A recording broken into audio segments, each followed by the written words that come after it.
10% right off the top. No, wait, that's a 70-30.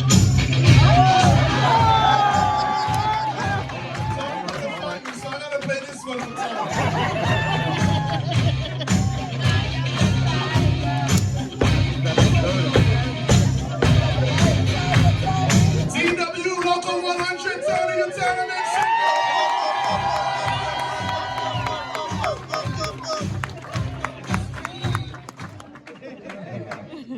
Good evening, brothers and sisters.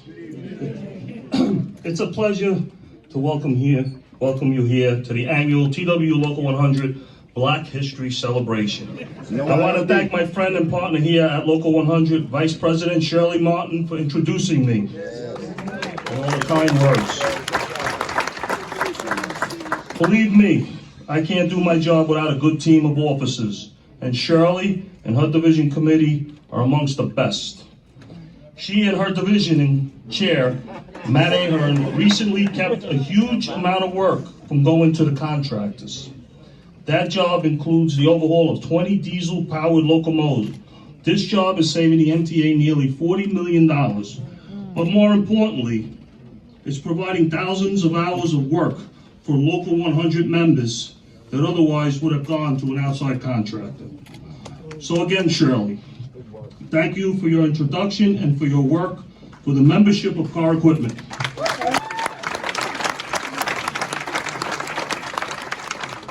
So here we are, hopefully, finally, mercifully, at the end of this pandemic. God willing.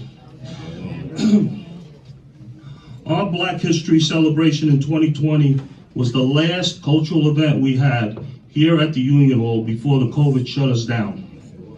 And now I'm happy to say that this is the first time we're having a cultural event at the Union Hall since Omicron hit late last year.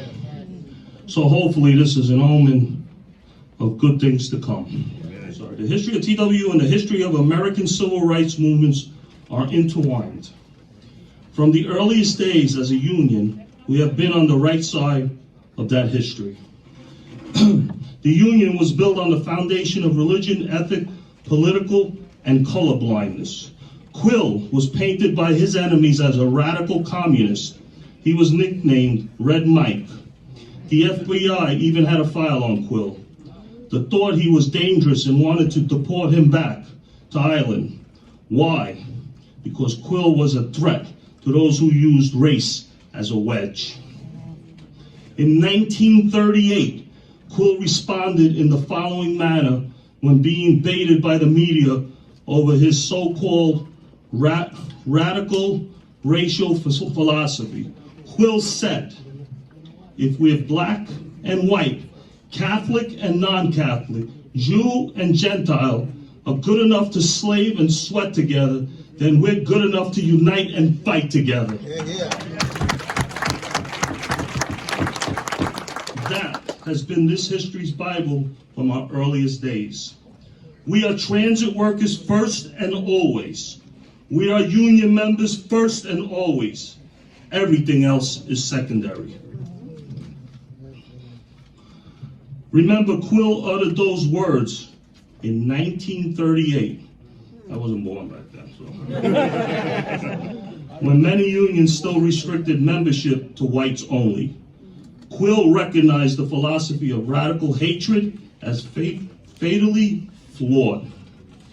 We are probably the most diverse union in this country. As members and officers of this union, we must reject the philosophy of division wherever it rears its ugly head. If we don't, we are only playing into the hands of those who would seek to destroy our union. If you don't mind, I'd like to mention a couple of things that have been going on. We finished our union elections, and I'm proud to say that I was re-elected president, and I'm also proud to say that I've been elected to a post in Local 100 in every election since 1982 when I was 20 years old.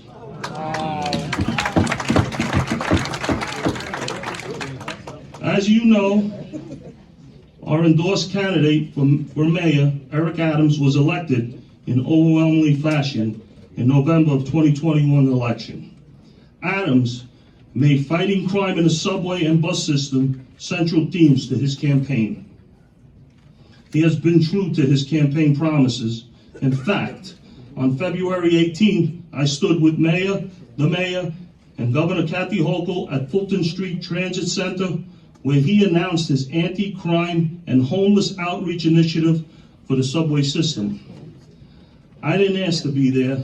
The mayor asked me to be there. Why? Not because we endorsed him, because he wanted to make sure that the media understood the transit workforce is vital to the future of this city. It is nice to have a friend in City Hall. And I gotta tell you something about Eric. Before we endorsed him, I met with him, and I told him, I said, excuse my language, de Blasio is an asshole, and I'm glad that you're gonna do something and listen to the workers. And he said, I'm with you, Tony. We'll do whatever we have to do. I said, these assaults gotta stop. That's right. You know, you gotta take care of these homeless people. I don't want them arrested, but I want them taking care of them, but we want them off the system. Nobody should be sleeping in the subway system in America. Forget about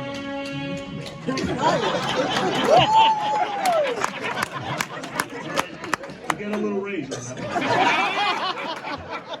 70-30. Anyhow, so he's true to his word. I've met with Governor Hochul. It seems like the mayor and the governor are now working together to solve this problem, and that's what we needed. We don't need politicians fighting with one another. We need them to fix things, and I'm going to be in the middle of that. This is a high priority thing for me. I can't bear to keep seeing my members getting abused, assaulted, stabbed, spit on, urine thrown, all kinds of crazy things. It's got to stop.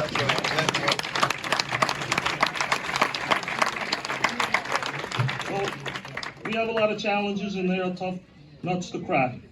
But if we stay united, stand as one, speak with one voice, and never allow people from within or from without or within to divide us along the racial or ethnic lines, we will be successful. Thank you, brothers and sisters, and have a great event. Thank you so much.